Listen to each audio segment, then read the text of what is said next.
Before we get into the story, comment below where in the world you are watching from today, and if you like this story, don't forget to subscribe.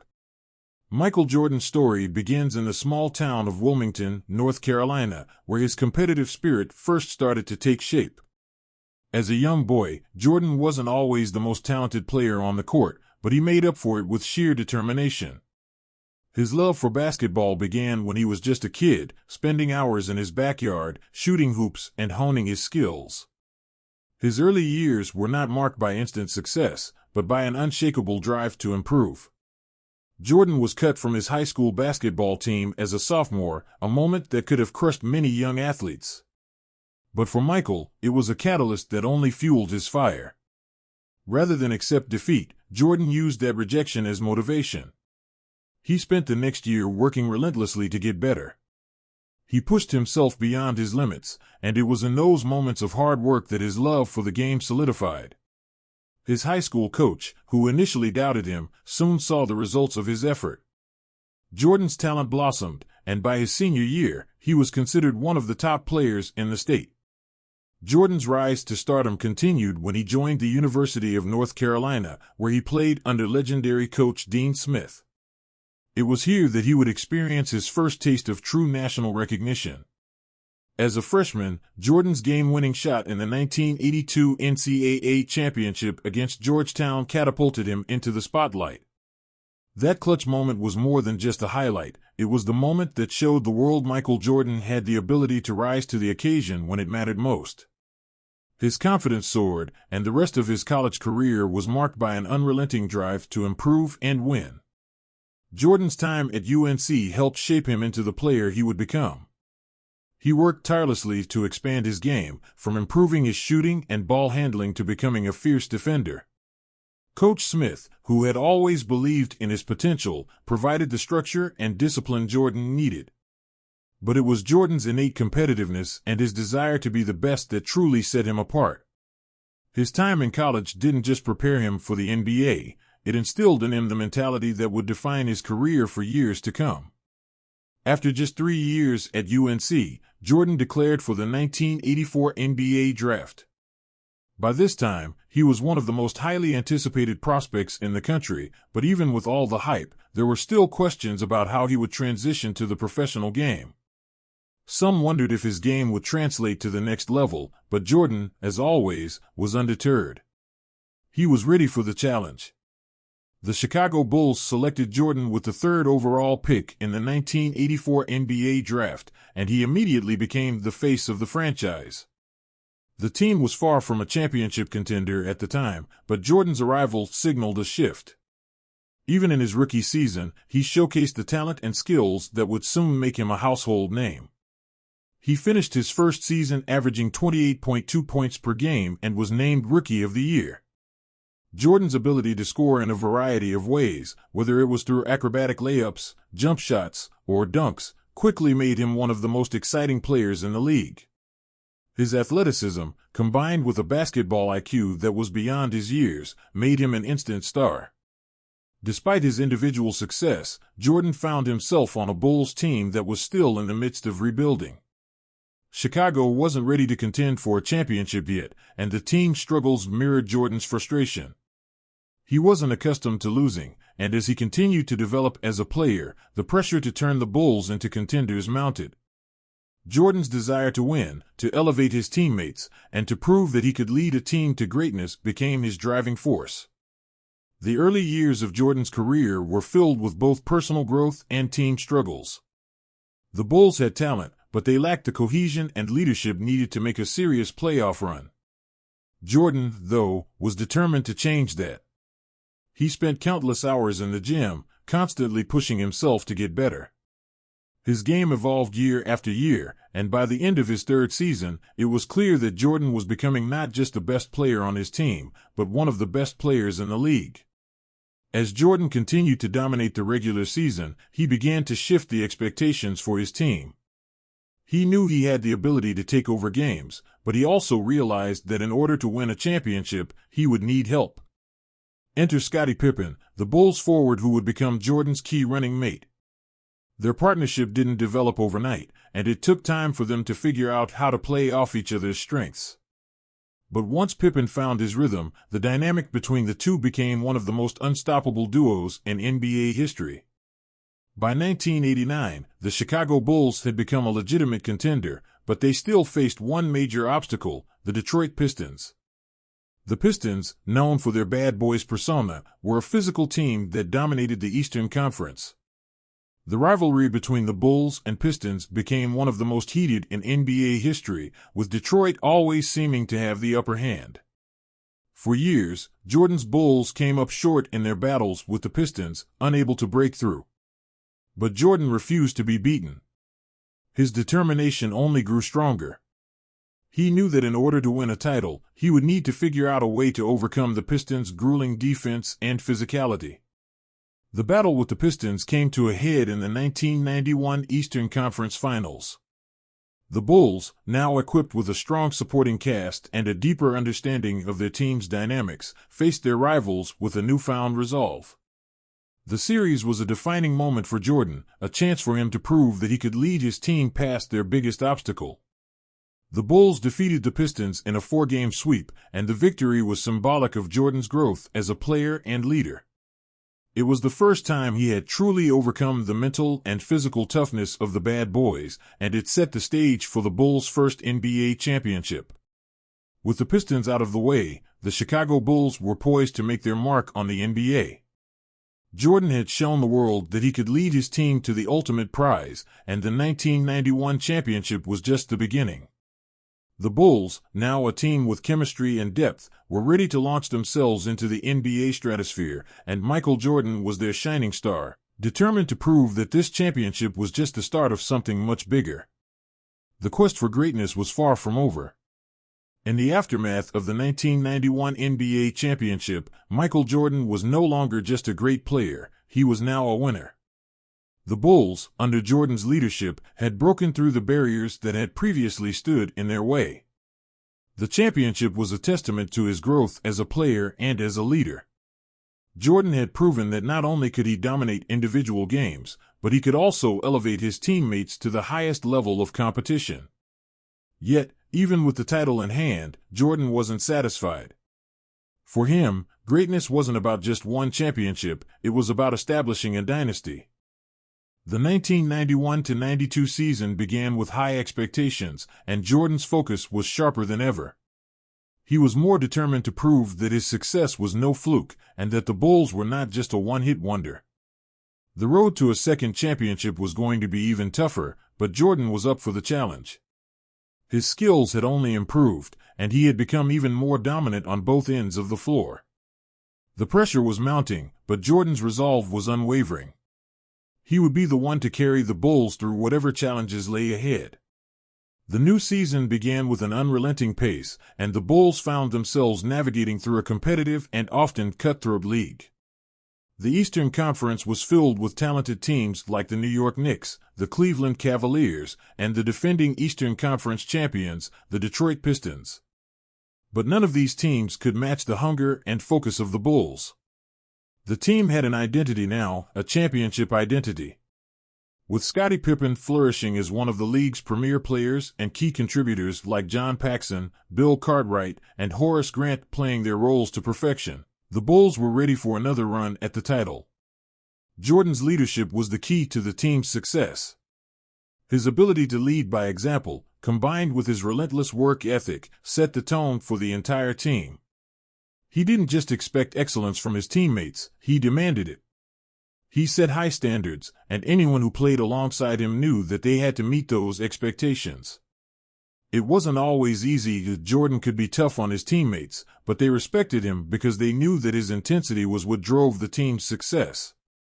His competitiveness was legendary. On the court, he pushed his teammates to be better, and off the court, his focus never wavered. The Bulls' dominance that season was clear. They finished with the best record in the NBA and entered the playoffs as the team to beat. Jordan's individual performance was extraordinary, but it wasn't just about scoring. He had become a more complete player.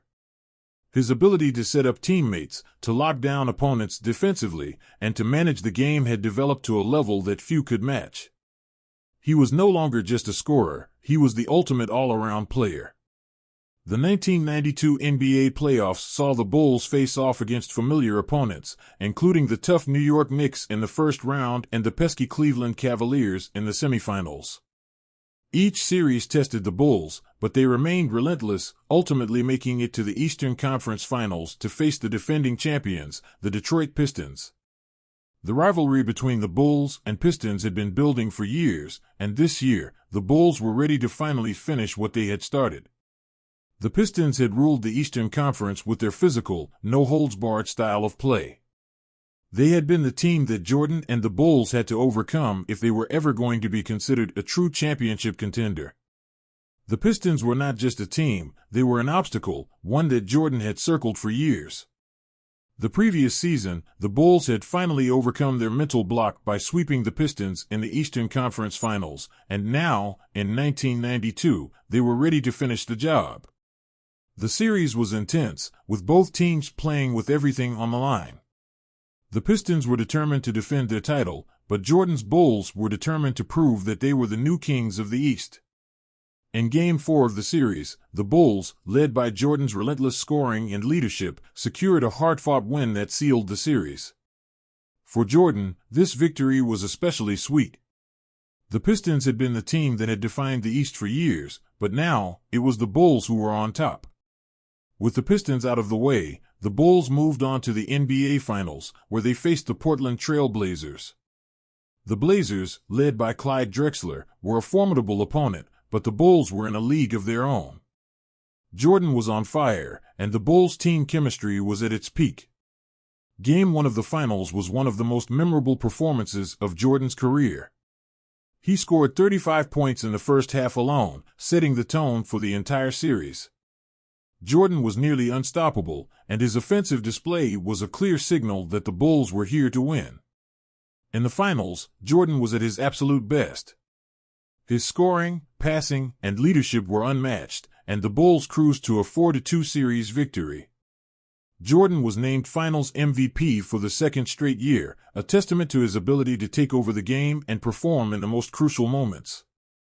The victory wasn't just about the championship, it was about proving to the world that the Bulls were now the team to beat, that their success was no accident, and that Michael Jordan had established himself as the most dominant player in the league. Jordan's second championship was significant for many reasons. It cemented his legacy as one of the greatest players to ever play the game, but it was also a statement to the rest of the league that the Bulls were a dynasty in the making. The foundation had been laid, and the championship was the beginning of a journey that would see the Bulls dominate the NBA for the next few years. But for Jordan, the success wasn't just about the titles, it was about the work that went into achieving them. Every practice, every drill, every game, Jordan had put everything he had into becoming the best, and now, he was reaping the rewards. Off the court, Jordan's life was also changing. His success on the court had catapulted him into the global spotlight. He became more than just a basketball player, he was a global icon. His endorsement deals, especially with Nike, made him one of the most recognizable athletes in the world. His signature Air Jordan sneakers became a cultural phenomenon, and his influence extended far beyond basketball. Jordan's success was no longer confined to the hardwood, it had transcended the sport. The 1992 championship marked the beginning of a dynasty. The foundation had been set, and the Bulls were now firmly in control of the NBA. Jordan had proven that he could lead his team to the top, and with the continued growth of his teammates, the future of the Bulls looked brighter than ever. Jordan wasn't just satisfied with the second championship, he was focused on what lay ahead. For him, the journey was never over. The desire to be the best, to keep winning, and to push himself and his team to greater heights remained as strong as ever. The future held even more success, but one thing was clear, Michael Jordan was on a mission to establish the greatest dynasty the NBA had ever seen. After Michael Jordan's back-to-back championships in 1991 and 1992, the NBA had firmly accepted the Chicago Bulls as the team of the decade, and Jordan as the undisputed king of basketball. But the road ahead was far from clear, and the pressure of maintaining success weighed heavily on the Bulls. For Jordan, every year was a new challenge, a new hurdle, a fresh quest to reaffirm his dominance. The NBA wasn't the same as it had been even a year before. Teams had adapted, rivalries were intensifying, and expectations were growing. If Jordan had learned one thing in his career, it was that greatness came with its own set of challenges. And he was ready for them. The 1992-93 season began with the usual fervor that surrounded the Bulls, but this year had a more palpable tension. The Chicago Bulls had won back-to-back titles, but every team in the league was gunning for them. Teams like the New York Knicks, the Phoenix Suns, and even the revamped Detroit Pistons were now on the rise. Jordan and the Bulls weren't just the defending champions, they were now the standard by which all teams measured their success. But as always, Jordan thrived under pressure. He took every challenge head-on, determined to prove that his first two championships were not a fluke but a glimpse of things to come. Jordan was still at his peak, an offensive juggernaut capable of taking over a game at will. His scoring, his ability to create opportunities for others, and his leadership were all on full display. By now, he had become the NBA's most recognized figure, not just because of his basketball prowess, but because of his personality. Jordan was everywhere, on television, in advertisements, and, most importantly, in the hearts and minds of fans all over the world. His Air Jordan brand had transcended basketball, becoming a cultural symbol of success. He was not just an athlete, he was an icon. In 1993, though, the personal toll that came with such success began to weigh on Jordan. Basketball had become his entire life, and the pressure to continue winning, to remain perfect, was beginning to affect him. Behind closed doors, he struggled with the sacrifices that his fame demanded. His personal life was under constant scrutiny, and the intensity of his public persona made it hard for him to have any sense of privacy. It was during this period of inner turmoil that tragedy struck. In July 1993, Jordan's father, James Jordan, was murdered in North Carolina during a robbery. The sudden and devastating loss sent shockwaves through Jordan's life. James Jordan had always been his biggest supporter, a constant presence in his career. For Michael, his father's death was not just a personal loss, it was a moment that made him question everything. He was devastated, and it was clear that the emotional impact of losing his father went beyond anything basketball could offer as a remedy. In the months following his father's death, Jordan made the surprising decision to step away from basketball. After the loss, he felt that he needed to take a break from the sport that had consumed him. The game that had given him everything, the game that had been the center of his world, now felt like a distant distraction. He announced his retirement from basketball in October 1993, leaving behind the reigning champions and the pursuit of a third consecutive championship. Jordan chose to walk away from the game he loved, and his absence left a gaping hole in the NBA. In his time away, Jordan did something that no one expected. He pursued a career in baseball. Jordan had always dreamed of playing professional baseball, and with the blessing of his family, he signed a minor league contract with the Chicago White Sox.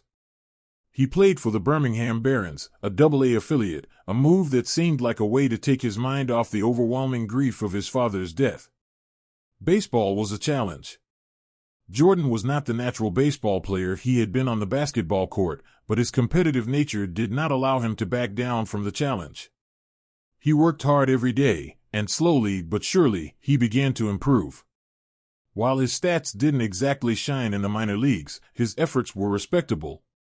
His presence on the team brought attention to the game, and he provided a unique spectacle. But even with the love he had for baseball, Jordan was still a basketball player at heart. His mind was never too far from the court. Jordan's time away from basketball was a period of personal reflection. Baseball gave him a way to deal with his grief, but it also highlighted something else, the unrelenting desire to compete. Jordan wasn't satisfied being just good at something, he wanted to be great. And he knew, deep down, that his greatest potential was still in basketball. Even though he had found a new challenge, the pull of the NBA, the adrenaline of competition, was something he couldn't shake. After a year and a half, Jordan decided it was time to return. In March 1995, Jordan made his long-awaited return to the NBA, surprising everyone by announcing his comeback with a simple, iconic message, "I'm back." The announcement was met with widespread excitement, but there were also many questions. Was Jordan still the same player he had been? Could he return to his former dominance after stepping away from the game for so long? Jordan's return was not without its challenges. He wasn't quite the same physically as before, but the mental sharpness and competitive edge that had defined his career were still there. His first few games back were filled with rust, but it wasn't long before the old Michael Jordan began to resurface. In his second game back, Jordan scored 55 points against the New York Knicks, proving that he was still one of the most dominant players in the league. The world watched in awe as Jordan picked up where he had left off. Despite the challenges of returning, Jordan's presence had an immediate impact on the Chicago Bulls.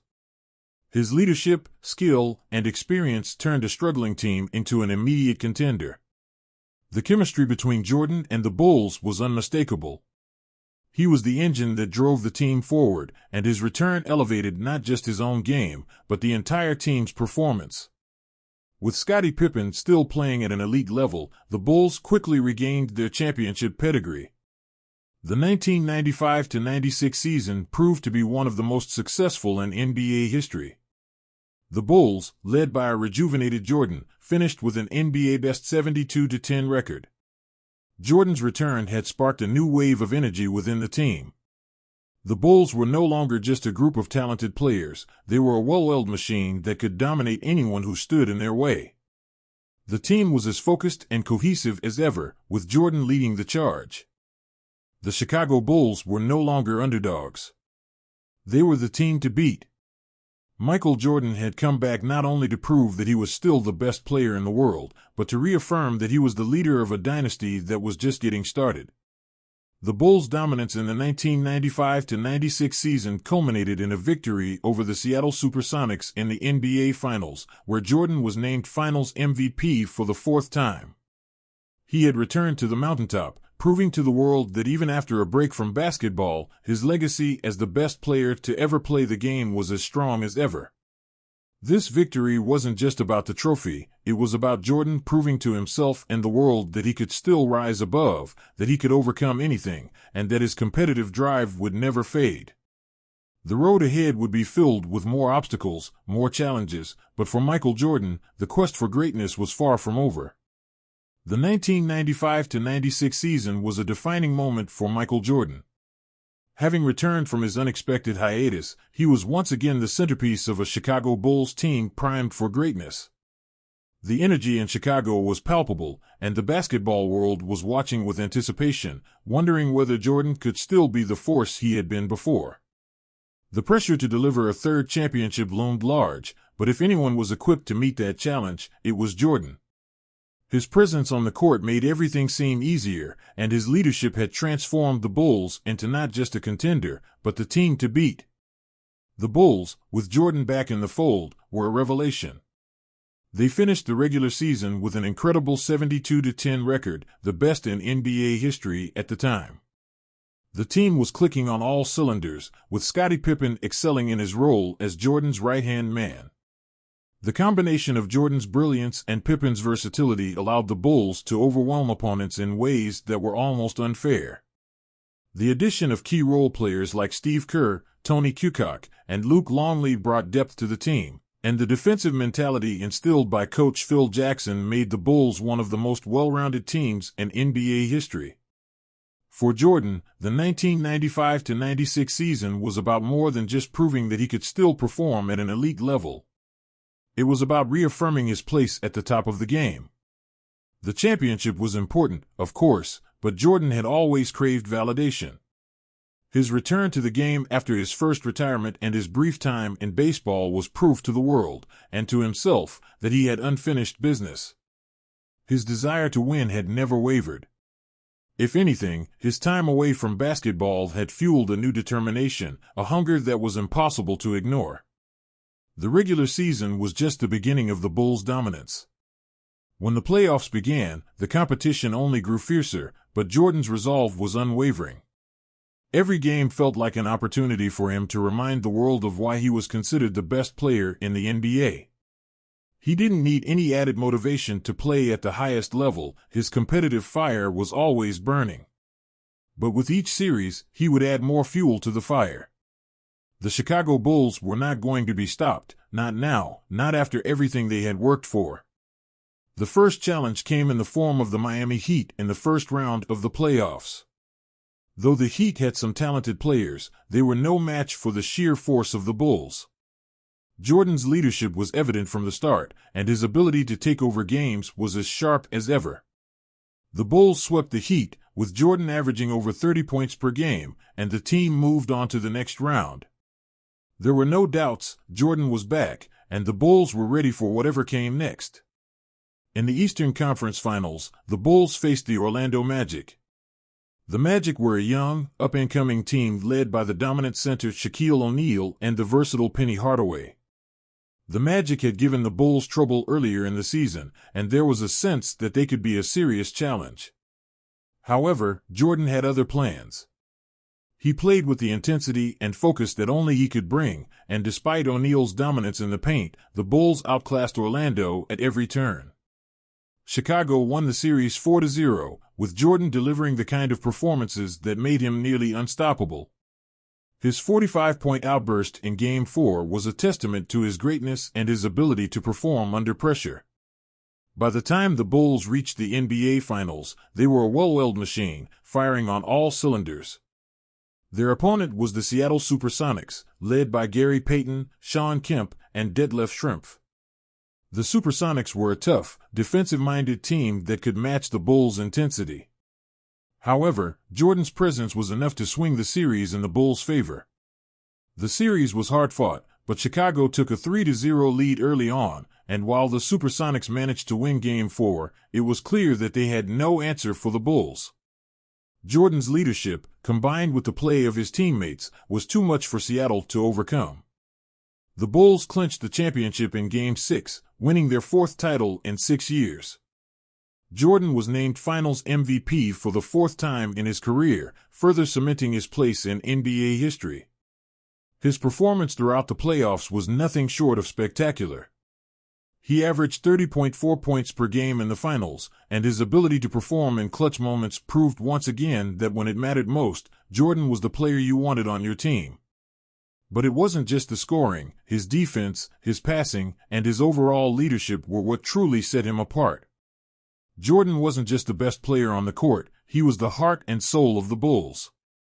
Winning a fourth championship wasn't just a validation of Jordan's ability to come back from retirement, it was a statement that he had not only maintained his status as the best player in the game, but had also elevated his team to unprecedented heights.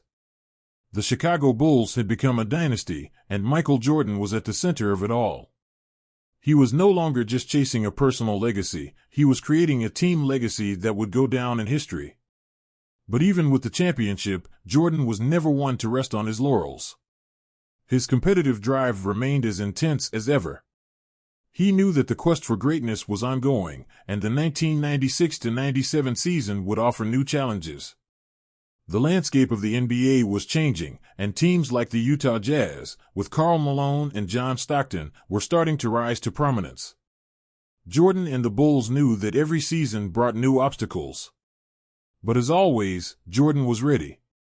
His thirst for success was unrelenting, and it was clear that he would continue to lead the Bulls through whatever challenges lay ahead.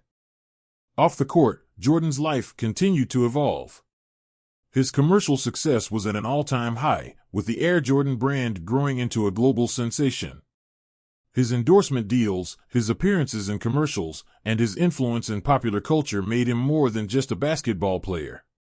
He was a global icon, and his reach extended far beyond the NBA.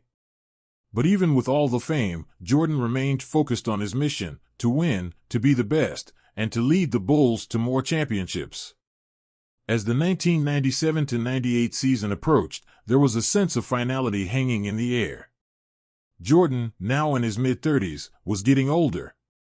His physical gifts were beginning to slow, but his mental approach to the game was sharper than ever. The Bulls were still the team to beat, and with Jordan at the helm, they had a chance to win their sixth title. But the tension within the organization was rising. The relationship between Coach Phil Jackson and the front office was growing strained, and rumors swirled that this would be the final season for the Bulls as they were currently constructed. For Jordan, this was just another challenge to face. He was determined to go out on top, to win one last title with the Bulls. But as the season wore on, it became clear that the stakes were higher than ever.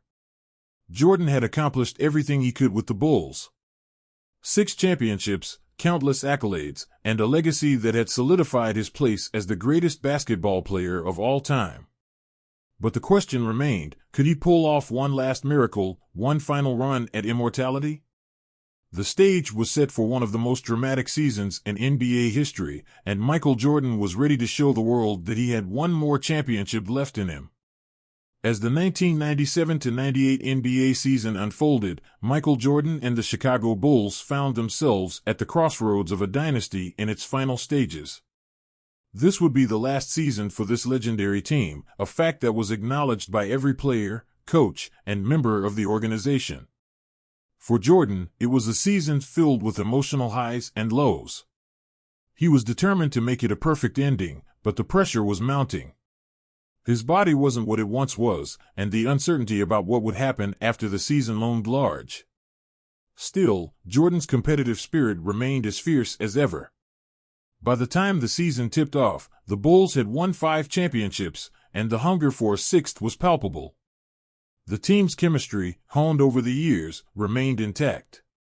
Scottie Pippen, the perfect complement to Jordan's game, was still playing at an elite level, and the trio of Pippen, Jordan, and the steady contributions of Tony Kukoc, Steve Kerr, and Luke Longley gave the Bulls a balanced attack. Yet there were also issues, namely, Coach Phil Jackson's future with the team. Jackson, despite leading the Bulls to 5 championships, was in the final year of his contract, and it was clear that the front office had already made plans to move forward with a different approach. The uncertainty surrounding Jackson's future, and the possibility that this could be the last year for this legendary core, created an underlying tension within the team. For Jordan, this wasn't just another season. This was about one last push to solidify his legacy, to leave a mark on the game that would never fade. But as the season wore on, the stress of knowing that it could be the end of an era weighed heavily on him. He was still capable of playing at an elite level, but his body, now 35 years old, was starting to show the signs of wear and tear. The constant grind of the NBA season, the travel, and the physical demands of the game were beginning to take their toll. Still, when the game started, Jordan's fire was undeniable. He knew what was at stake. The season itself played out in typical fashion for the Bulls. They started strong, with Jordan and Pippen leading the charge. But with each passing game, the pressure mounted. Jordan's competitive nature never allowed him to take a step back. He played through injuries, carried the burden of the team's expectations, and performed at an extraordinary level, night after night. Despite his body beginning to slow, his mental acuity and leadership never faltered. The Bulls finished the regular season with a 62-20 record, proving that even with the uncertainty surrounding the team, they were still one of the most dominant forces in the league. As the playoffs arrived, the weight of the moment was even more apparent. This could very well be the last time Jordan played for the Bulls, and the idea of going out without a championship was something he simply couldn't accept. The team entered the postseason with one goal in mind, a 6th NBA championship, and a chance to prove once and for all that their dominance over the league wasn't just the result of one lucky season, but the culmination of years of hard work, sacrifice, and greatness. The first round saw the Bulls face the Miami Heat, and the outcome was never in doubt. Jordan led the Bulls with his typical precision, and they swept the Heat in 3 straight games. Jordan's scoring, as always, was spectacular, but what truly stood out was his ability to elevate his teammates. He didn't need to take every shot, he knew when to pass, when to lead, and when to take over. That balance between scoring and playmaking was a hallmark of his game that had evolved over the years. He wasn't just the best player on the floor, he was also the best leader, guiding his teammates to perform at their highest level. With each victory, the idea of a 6th championship seemed more attainable, and the weight of the pressure began to feel lighter.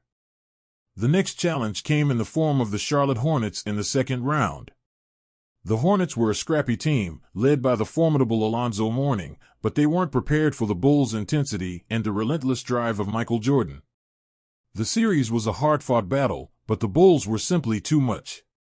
Jordan, who had a knack for elevating his game in the postseason, played at a level that no one could match. By the time the series ended, the Bulls had defeated the Hornets in 5 games, and the road to the finals seemed to be opening up. The Eastern Conference Finals brought a new set of challenges. The Bulls were set to face the Indiana Pacers, a team that had given them trouble during the regular season. The Pacers, led by Reggie Miller, were a talented and hungry team. The series was tightly contested, and it quickly became clear that the Pacers were going to give the Bulls everything they had. Miller's shooting, combined with the Pacers' tough defense, put Jordan and the Bulls in a position they hadn't faced in years, a legitimate challenge for their crown. Jordan, however, was unshaken. Even as the Pacers pushed the series to 7 games, Jordan's leadership never wavered. His clutch play in Game 7, including key free throws and defensive stops, led the Bulls to a victory that would propel them to their 6th finals appearance in 8 years. The battle with the Pacers had been one of the toughest tests of the dynasty, but Jordan's ability to stay composed and perform when it mattered most proved once again why he was the greatest player in the world. The stage was now set for the finals. For the second time in 3 years, the Chicago Bulls would face the Utah Jazz, a team led by the dynamic duo of Karl Malone and John Stockton. The Jazz were a well-coached team that had earned their place in the finals, and they were more than capable of challenging the Bulls for the title. But Jordan had faced all kinds of challenges before, and the idea of going out without one final title was not something he was willing to accept. This would be his moment. The 1998 NBA Finals was a spectacle, full of drama, emotion, and high-level basketball. The Jazz, despite being a formidable opponent, couldn't match the Bulls' poise and experience. The series was hard-fought, with both teams making key plays at critical moments. But in the end, it was Jordan who once again rose to the occasion. In Game 6, with the Bulls up by just 1 point in the final moments, Jordan hit a game-winning shot over the outstretched arm of Jazz defender Brian Russell. The shot, which became known simply as the last shot, sealed the Bulls' victory and their 6th championship.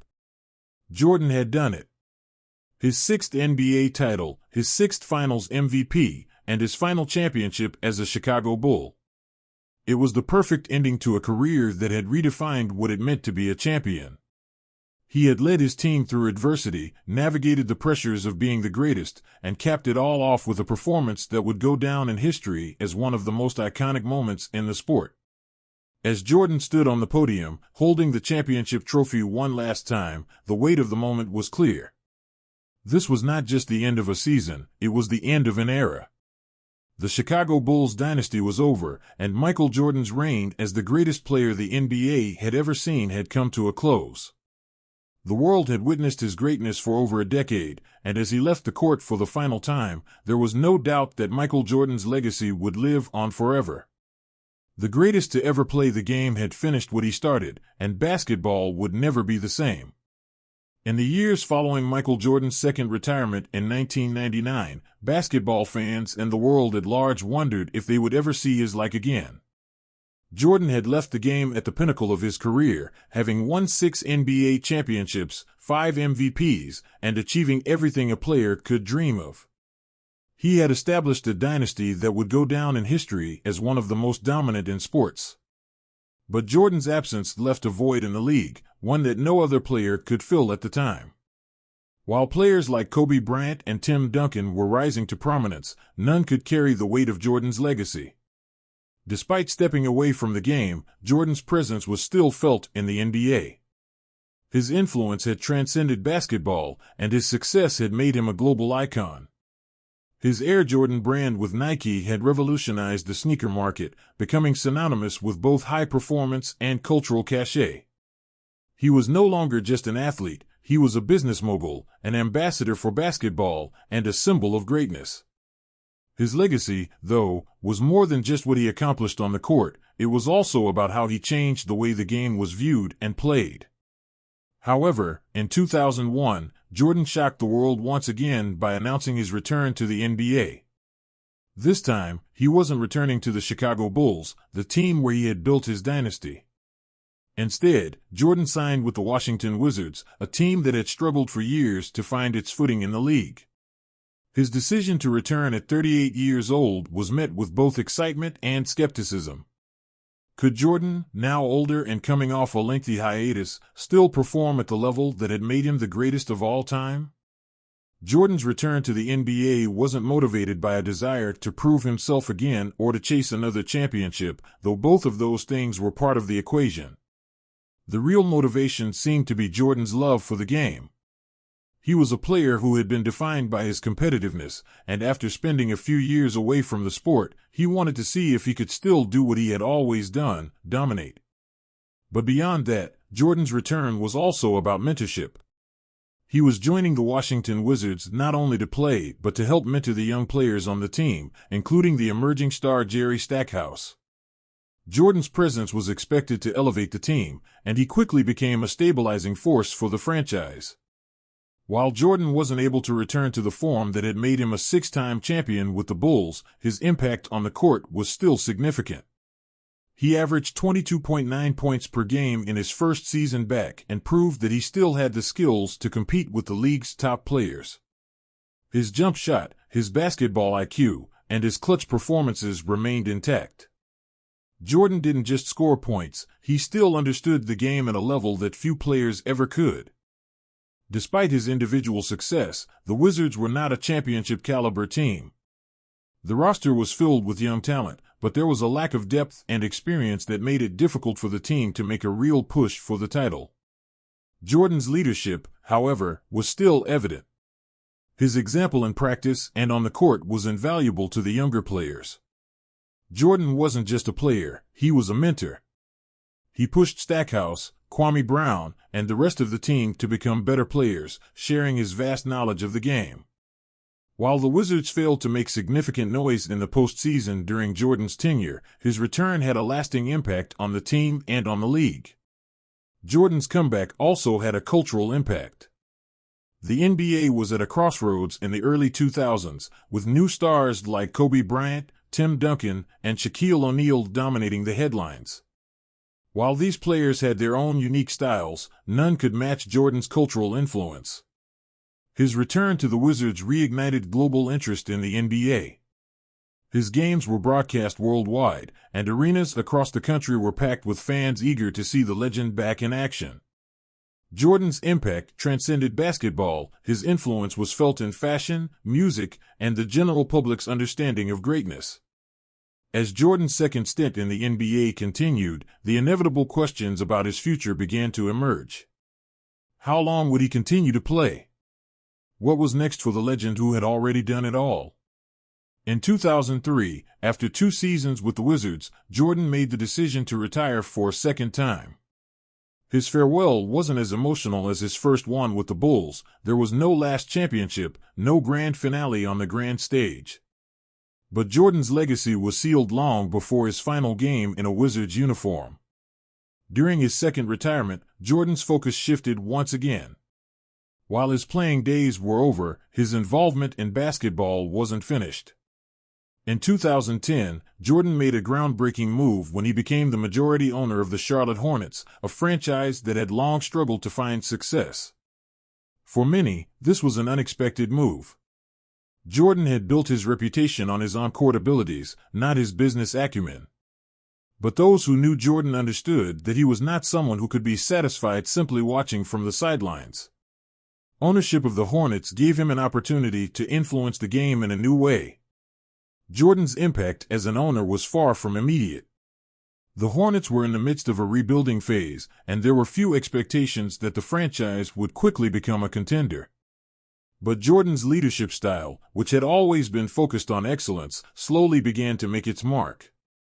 He worked with the team's management to build a winning culture, focusing not just on talent acquisition but also on fostering the right mentality in the locker room.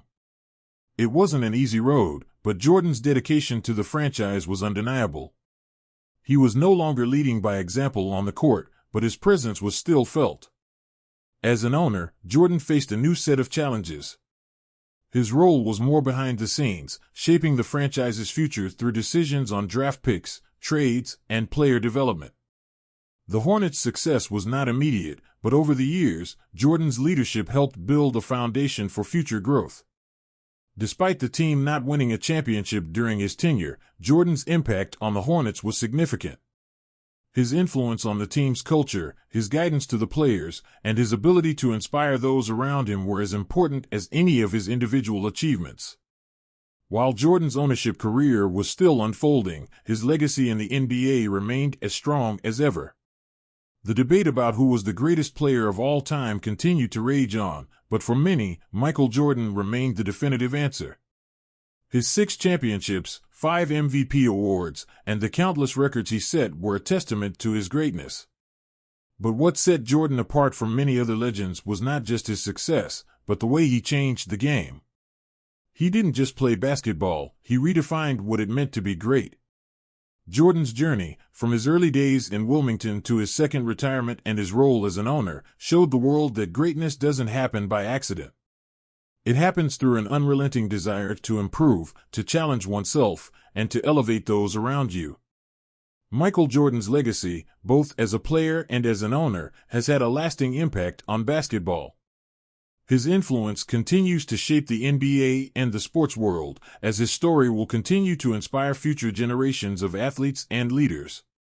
The world may never see another Michael Jordan, but the impact of his greatness will endure for years to come. Michael Jordan's second retirement in 1999 wasn't the end of his connection to basketball. Even though he had walked away from the court, his influence on the game, his legacy, and his presence were far from finished. After years of watching the game evolve in his absence, Jordan's next chapter would be one in which he would continue to shape the NBA, albeit from a new vantage point. By 2001, when Jordan made his surprising return to basketball with the Washington Wizards, he wasn't looking to relive the glory days of his first three-peat with the Bulls. At 38 years old, many questioned whether Jordan could still perform at a high level. The physical demands of an NBA season, combined with the years he had already played, meant that his body wasn't as young as it had been. But Jordan's love for the game, and his unrelenting desire to compete, couldn't be ignored. His return was more than a story of a player coming back to fulfill an unspoken desire. It was a player who still felt he had something to prove.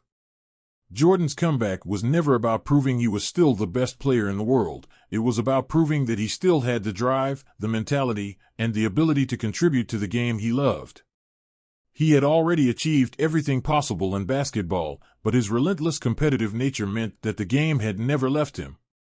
When he returned, the Wizards were a team in need of leadership, direction, and someone who could help guide them to respectability. Jordan, despite his age, provided that leadership. When he first suited up for the Wizards in 2001, his game had certainly changed. He wasn't the same player who had dominated the NBA in the 1990s. The athleticism that had made him a force in his prime had diminished somewhat, and he wasn't the explosive scorer he once was.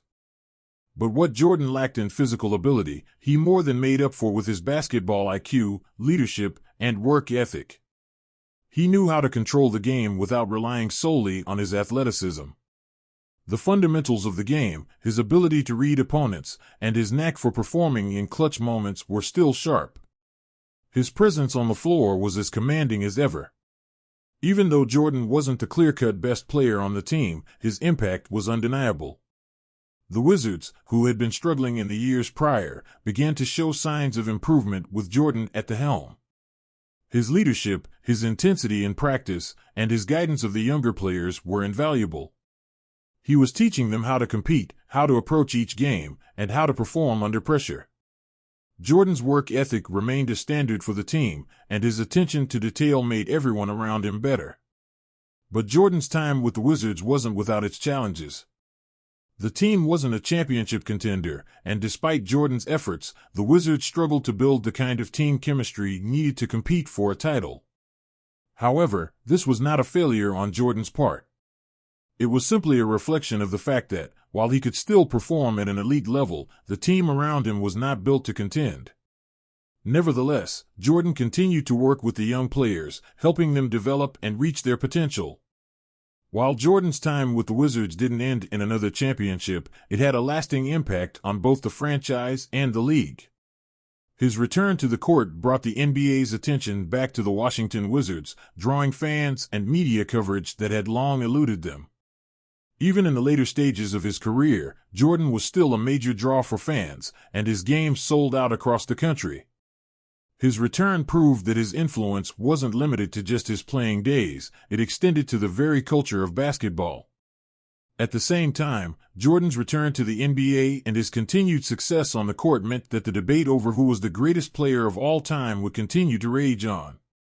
LeBron James, Kobe Bryant, and others were rising stars in the league, and their greatness only fueled the conversation. But Jordan, with his 6 championships and unparalleled competitive spirit, continued to be the benchmark for greatness in the NBA. As Jordan's second stint with the Wizards wore on, it became clear that his time in the league was limited. His body, while still capable of moments of brilliance, could not keep up with the demands of a full season. Injuries began to mount, and there were signs that the years had taken their toll. In 2003, Jordan made the decision to retire for a second time. Unlike his first retirement, there was no dramatic championship win or farewell tour. Instead, it was a quiet ending to a career that had already written its legendary script.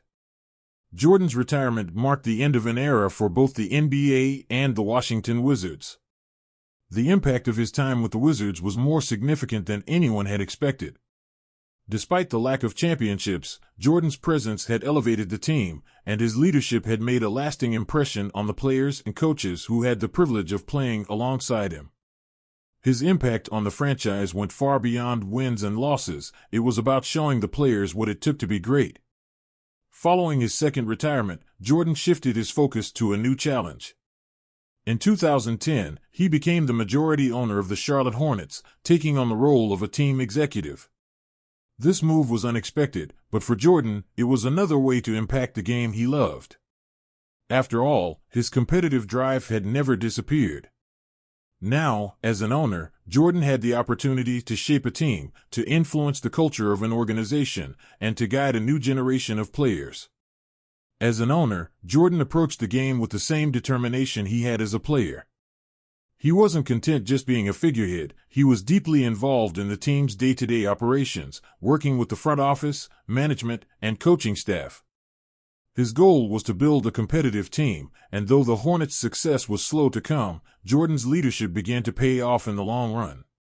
He was helping to build a culture of winning, focusing on developing young talent and creating a team that could compete in the NBA's ever-changing landscape. Jordan's ownership of the Hornets wasn't without challenges, and the team has yet to reach championship contention. But the lessons he learned during his time as a player were invaluable. He had been through the highs and lows of an NBA career, and now he was applying those lessons to help the Hornets reach a higher level. While the team was in a rebuilding phase, Jordan's presence as an owner was a reminder of the standards he had set during his playing days. Jordan's legacy had already been cemented during his playing days. His 6 championships, 5 MVP awards, and countless records made him an icon in the world of basketball. But as an owner, he continued to influence the game in new ways. The competitive spirit that had defined his career on the court was now shaping the future of the Hornets, and his work ethic and leadership continued to inspire those around him. Jordan's legacy wasn't just built on championships and accolades, it was about his approach to the game, his ability to inspire others, and his unwavering desire to be the best. Whether as a player, a mentor, or an owner, Jordan's influence on the NBA remained powerful. His story wasn't just one of individual achievement, it was a story of how greatness could shape the course of an entire league and inspire generations of athletes. Even though Michael Jordan had walked away from the game multiple times, his connection to basketball had never really ended. The NBA would never be the same without him, but his influence, both on and off the court, would endure forever. The final chapter of his basketball story might have come when he retired for the last time in 2003, but the impact he made on the game, the players who followed him, and the millions of fans around the world would continue to inspire for years to come. After Michael Jordan's second retirement in 1999, the basketball world settled into a new era, but it wasn't the same. The vacuum he left behind was palpable. There was no other player who could fill his shoes in terms of influence, ability, and the sheer force of personality. The NBA moved on, but it wasn't without its challenges. The league stars like Kobe Bryant and Tim Duncan were certainly impressive, but the shadow of Jordan's greatness remained, making every subsequent player's journey a path of comparison. The conversation about the greatest player of all time was no longer just about records, it was about who could capture the competitive spirit that Michael Jordan had infused into the NBA. But as time passed, the question arose, could Jordan return? Could the greatest player in NBA history make another triumphant comeback and continue to cement his place in history? That question was answered in March 2001, when Jordan announced his return to the NBA, not with the Chicago Bulls, but with the Washington Wizards. Jordan's decision to come back surprised many. The 1998 Finals had seen him at his best, dominant, focused, and locked in on a team-wide mission. He had reached the apex of his career, and his final shot, the one that secured his sixth title, seemed to be the perfect way to end it. But even after his last championship, Jordan felt something was missing. The fire inside him never truly went out, and basketball had always been his passion. But this time, it wasn't just about adding another ring to his collection. It was about returning to the game he loved, to teach a new generation of players how to reach the heights he had once climbed. And it was also about proving to himself that he could still compete at the highest level. The Washington Wizards were not a championship team when Jordan arrived. The Wizards, in fact, had been struggling for years, mired in mediocrity. The team needed leadership, stability, and experience, things Jordan was known for. Washington had some good young talent, including Jerry Stackhouse and Chris Webber, but they were missing that one key piece to push them into contention. And Jordan, despite being older and having missed 2 full seasons, was more than capable of providing that piece. Jordan's return wasn't just a personal challenge, it was about helping the Wizards become more competitive. Washington's leadership, talent, and potential were overshadowed by the fact that they lacked cohesion and experience. With Jordan, they had an icon who had seen and experienced it all. Jordan didn't just bring his scoring ability to the Wizards, he brought the mental toughness, the desire to win, and the commitment to excellence that had defined his Bulls championships. The transition to the Wizards wasn't seamless, though. Jordan wasn't the same player he had been. His physicality had slowed, and the jump shots didn't come with the same effortless grace as before. Still, his fundamentals were impeccable. His court vision was sharp, and his basketball IQ remained elite. He still understood the game better than most of the league. What Jordan lacked in speed, he made up for with his understanding of where to be, when to attack, and how to manipulate the game. His jump shot was still deadly, and he could still take over stretches of the game when it mattered most. In his first season back, Jordan was averaging 22.9 points per game, a strong showing for any player, let alone a 38-year-old who hadn't played in over a year. But the Wizards weren't a championship team. They made the playoffs, but it was clear that they lacked the overall balance to contend. Still, Jordan's presence in Washington was a major boost. His leadership, competitive nature, and knowledge of the game elevated the play of his teammates. Players like Stackhouse, who had talent but needed structure, were able to step up. And Jordan, despite not being a title contender, made a lasting impact. His dedication to the game, his work ethic in practice, and his ability to command the court made the Wizards a better team than they would have been without him. The Wizards' lack of championship pedigree meant they weren't going to compete for the ultimate prize, but Jordan's time in Washington was never about rings. It was about proving his love for the game and sharing that passion with a younger generation of players. And the impact he had on the Wizards was real. Jordan provided a stabilizing influence in the locker room, mentoring players, guiding them, and demanding accountability from everyone on the team. He set a standard for what it meant to be a professional. For Jordan, the return to basketball wasn't just about fulfilling his own desire, it was about elevating the people around him, ensuring that his wisdom and legacy carried on. The 2002-2003 season, Jordan's final one in Washington, marked the end of his playing career for good. While his production had dipped slightly and injuries had begun to take their toll, Jordan's leadership was still invaluable. He was no longer the unstoppable force he had once been, but he was still one of the league's most skilled players, and his ability to influence the game was unmatched. He averaged 20 points a game, a remarkable feat for someone in his 40s.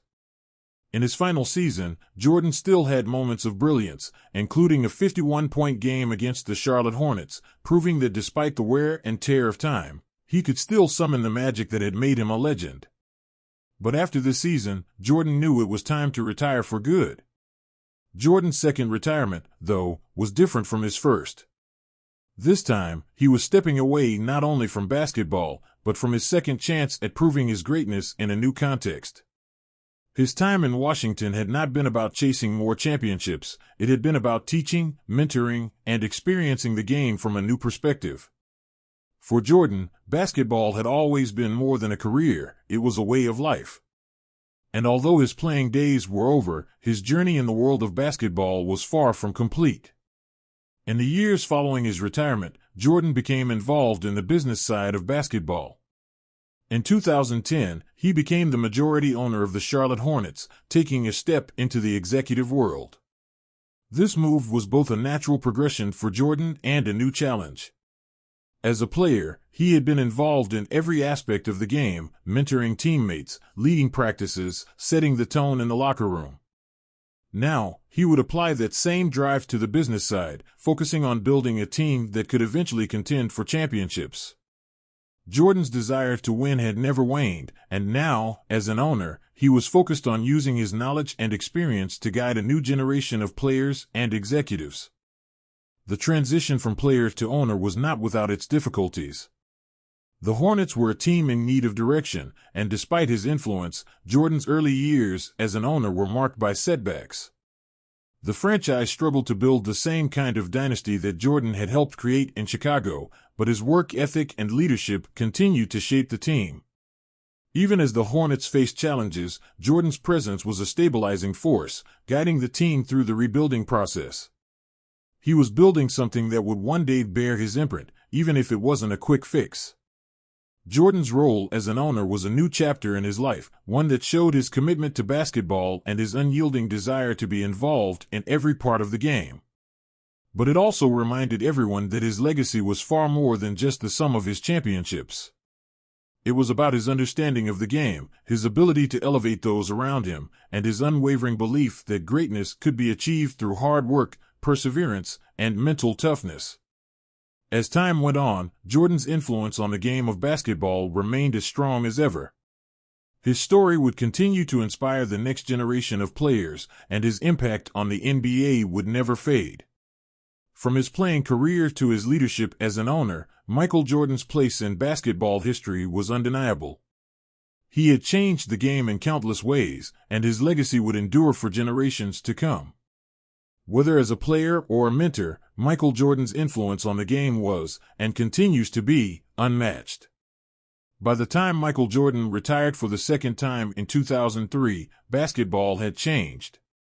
The NBA had evolved in ways that were impossible to predict when Jordan first entered the league in 1984.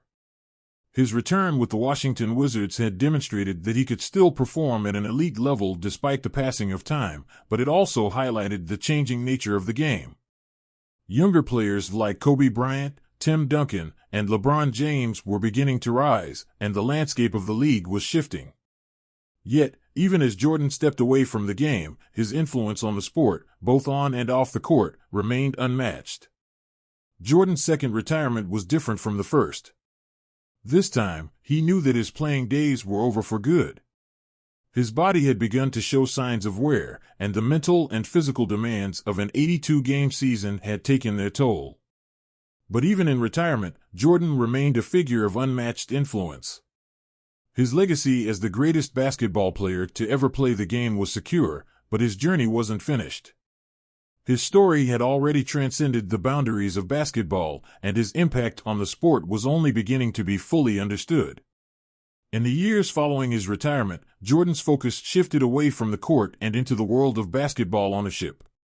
In 2010, he made the bold move of purchasing a controlling stake in the Charlotte Hornets, becoming the majority owner of the team. While the move was a natural progression for someone who had dedicated his life to basketball, it was a new challenge entirely. The Hornets were a franchise in need of a direction, and Jordan was tasked with leading them into a new era. As an owner, Jordan was faced with challenges that he had never experienced during his playing days. He wasn't on the court anymore, but his competitive drive still burned as brightly as ever. He was no longer in the spotlight, but his influence on the game was still undeniable. His experience as a player, his understanding of the game, his ability to read situations, and his leadership was a tremendous asset as he took on this new role. Jordan wasn't just involved in the team's day-to-day operations, he was a hands-on owner, making decisions about the team's future and working with management to build a successful franchise. The Hornets, under Jordan's ownership, didn't immediately become championship contenders, but they began to show signs of improvement. The team focused on developing young talent and building a solid foundation, even if that meant taking their time and making long-term decisions. Jordan understood that winning in the NBA didn't happen overnight. It was a process, and it required a balance between patience and ambition. He was trying to build something sustainable, something that would last beyond just one season or one player. Although the Hornets' success was gradual, Jordan's influence on the team was already evident. He worked tirelessly to instill a culture of excellence in Charlotte, drawing on his own experiences from his time with the Chicago Bulls. As an owner, Jordan brought a level of professionalism and discipline that was felt by everyone in the organization. He made sure that the team was committed to the long-term goal of building a competitive roster and fostering an environment where winning was the ultimate priority. He demanded the same level of effort, attention to detail, and mental toughness from his players that he had once required of himself. Jordan's ownership tenure also highlighted the broader impact he had on the NBA. The league had changed since he left the court, but his influence was still felt in every corner of it. The business of basketball had evolved, with lucrative television deals and sponsorships making the NBA an even more prominent global brand. Jordan's partnership with Nike had already revolutionized the sneaker industry, and his Air Jordan line continued to be one of the most recognizable and profitable shoe brands in the world. His involvement in the Hornets made him one of the most influential figures in basketball, not just because of his financial stake, but because of the knowledge and expertise he brought to the table. But even as an owner, Jordan's legacy continued to be defined by his relentless pursuit of greatness. His time with the Hornets wasn't just about managing a team, it was about maintaining the same level of intensity that had made him a legend in the first place. He was setting a standard for excellence in every facet of the organization, and his commitment to winning was still at the forefront of everything he did. He understood that building a successful franchise wasn't just about signing big-name players or making splashy trades, it was about cultivating the right mentality and making the right decisions over the long haul. While Jordan's focus had shifted from playing to ownership, his influence on the game extended beyond the business side of things. He had redefined what it meant to be a professional athlete, both in terms of his on-court performance and his off-court impact. His work ethic, his discipline, and his competitive fire were the gold standard for anyone who aspired to greatness. Jordan's story was a blueprint for success, one that showed the importance of not just talent, but also dedication, mental toughness, and the willingness to push through adversity. Even though Jordan was no longer the player he once was, the way he approached ownership reflected his lifelong commitment to excellence. He took the same mindset that had driven him to 6 championships and applied it to his new role as an executive. And while the Hornets had yet to win a title under his leadership, the groundwork for future success was being laid. Jordan knew that a championship wasn't something that could be achieved in just 1 or 2 years. It was a process that required patience, attention to detail, and the ability to make smart decisions over time. Jordan's legacy as an owner was also marked by his mentorship of young players. He had always been someone who led by example, but now, as a mentor, he was able to pass on his knowledge and experience to the next generation of players. He was teaching them the lessons that had made him great, the importance of work ethic, mental focus, and leadership. Jordan's presence in Charlotte was about more than just his ability to make decisions from the front office. It was about being a mentor and showing the young players that greatness was attainable through hard work and sacrifice. Despite the challenges that came with ownership, Jordan's passion for basketball and his desire to continue shaping the future of the NBA remained as strong as ever. His transition from player to owner had given him a new role, but his dedication to the sport had not changed. He was still the same Michael Jordan, driven by the same desire to succeed, to elevate those around him, and to leave a lasting legacy. As the years went on, Jordan's place in NBA history remained secure. The debates over who was the greatest player of all time continued, but for many, there was no question. Michael Jordan had set the standard for greatness, and his influence on the game was felt by every player who stepped onto the court. His story had become a part of basketball lore, and his impact on the sport would continue to shape it for years to come. By the time Jordan turned his attention fully to ownership, he had already achieved everything a basketball player could. 6 championships, 5 MVP awards, and a place in history as the greatest player the NBA had ever seen. But his story didn't end when he left the court for the final time. As an owner, Jordan continued to be a force for change, bringing the same drive and determination that had made him a legend to the business side of basketball. His impact on the NBA, both on and off the court, was immeasurable. The game had changed, but Michael Jordan's legacy had not. It was a legacy that would endure, inspiring future generations to reach for greatness, just as he had done. By the time Michael Jordan made his final retirement announcement, he had already solidified his place in NBA history as the greatest to ever play the game. 6 championships, 5 MVP awards, countless records, and a global influence that transcended basketball. But the true depth of his legacy wasn't just measured by these tangible accolades. It was also defined by the way he changed the game, the way he brought the NBA to the forefront of global sports culture, and the standard he set for excellence. As the curtain came down on his playing career, Michael Jordan had already made a lasting impact, but there was still more to his story. After his final season with the Washington Wizards in 2003, Jordan's name would remain tied to basketball in a different capacity. The basketball world had evolved without him, and new stars like LeBron James, Kobe Bryant, and others were continuing to carry the torch. Yet, Michael Jordan's influence was still very much present. His presence in the NBA didn't just end with his retirement. It was as if Jordan had left an indelible mark, something so permanent that it would echo through the generations that followed. The comparisons between him and the next wave of superstars were inevitable. Still, there was no mistaking the fact that his journey, both on and off the court, had fundamentally altered the course of basketball. Jordan's post-retirement life saw him take on roles far beyond the game. His iconic status made him a business mogul, a cultural figure, and a philanthropic force. But his passion for basketball remained unwavering. In 2010, when he became the majority owner of the Charlotte Hornets, Jordan made a bold transition into the executive side of the NBA. It was a surprising move for many, but for Jordan, it was the next logical step. It wasn't enough for him to just be a symbol of success in the sport. He wanted to leave a tangible mark on the future of the game. Owning a team wasn't just about the financial aspects, it was about shaping a franchise, cultivating young talent, and fostering the kind of culture that had made his championship teams so successful. As an owner, Jordan applied the same discipline, attention to detail, and competitiveness that had defined his playing career. He wasn't satisfied simply by being a passive observer. He was deeply involved in every aspect of the franchise, from hiring the right staff to making key decisions about player acquisitions. Even as the Hornets navigated the ups and downs of rebuilding, Jordan's influence was clear.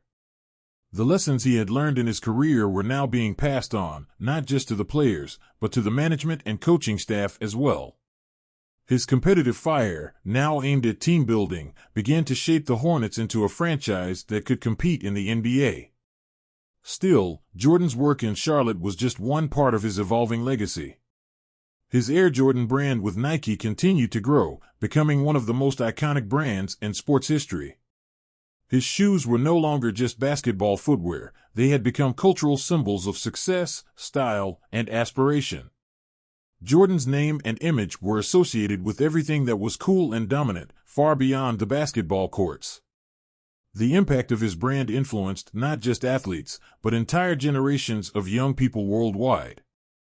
His influence permeated every facet of society, from fashion to entertainment, to the very idea of what it meant to be a champion. Jordan's success as a businessman and cultural icon was a testament to his ability to transcend sports.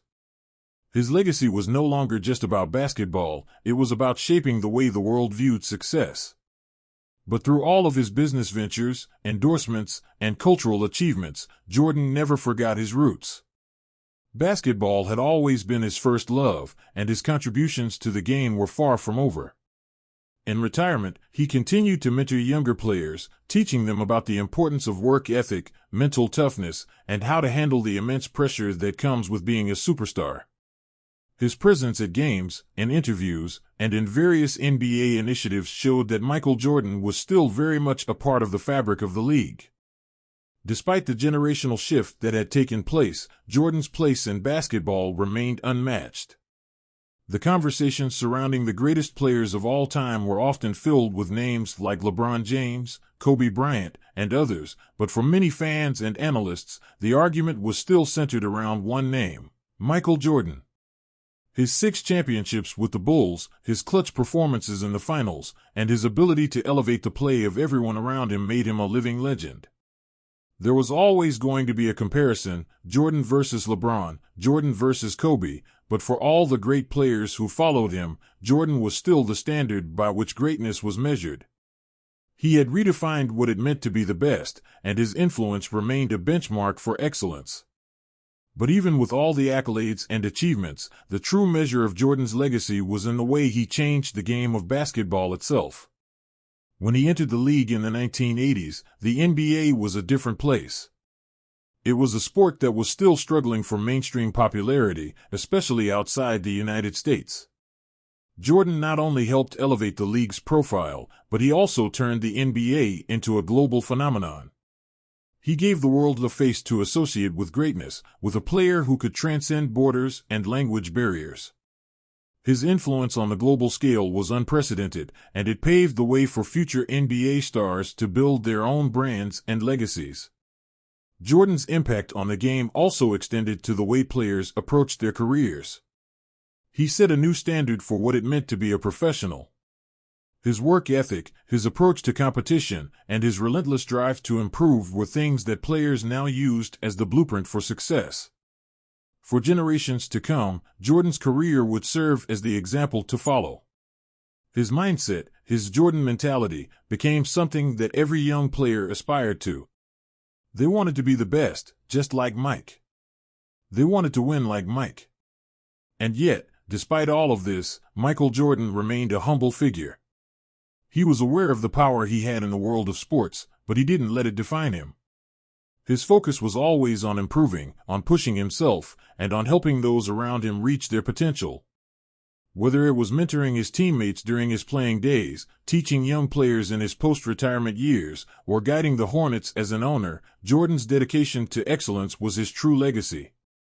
He didn't just want to be great, he wanted to help others understand how to become great, too. As the years passed, Michael Jordan's place in basketball history became more than just about the championships, the MVPs, or the statistical records. It was about the lasting impression he left on the game.